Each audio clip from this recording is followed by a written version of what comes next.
So I've had a conversation with your head, Farhat, and she's kind of homed in on an area that she wants to really focus on and develop to support teacher workload, but at the same time make marking and feedback more effective.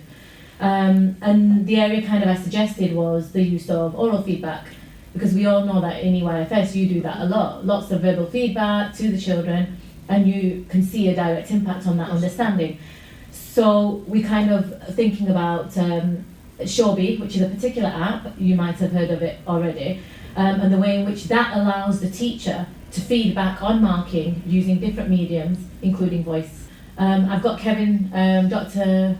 Kevin Burden here from the University of Hull, who will be helping us with the project and supporting us as we move along. So a starting point might be for you to tell us what your thinking is already. What do you think you would like to investigate in terms of using Showbie and in terms of assessment? So my name is Riha and I'm the English lead at the Olive Primary School, and the majority of our children are English as English additional language. And one of the crucial areas for development at our school is reading, writing and speaking, listening.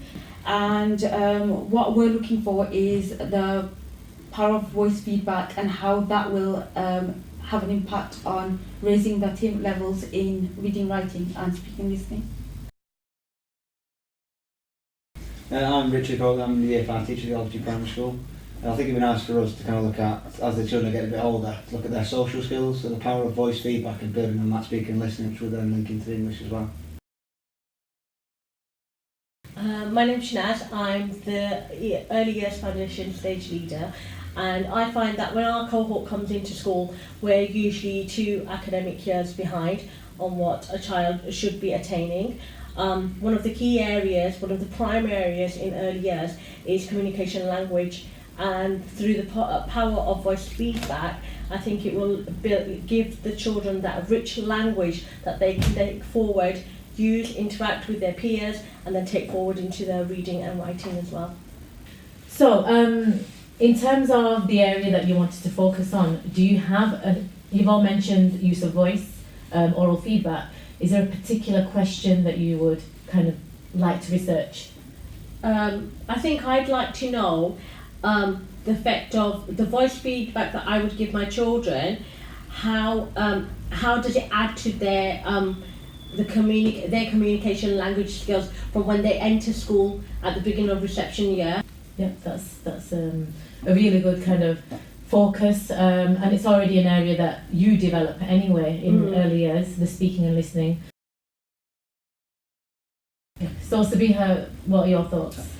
Just thinking like through the power of voice feedback, the level of parental engagement, like currently, if we were to kind of leave feedback in books, parents are unable to see that till again at the end of the year when they come for parents' evening.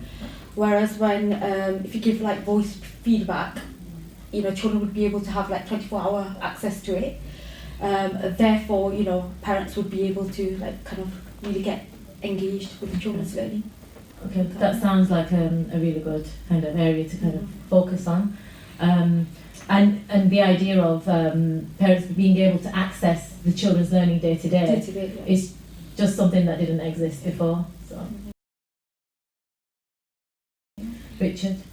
I think for like the older children in particular, some of their confidence levels are quite low. So I think the use of the voice feedback and kind of the oral skills that they could be building from getting them from their work is going to build that confidence in interacting with each other, interacting with members of staff, and hopefully the wider community as well.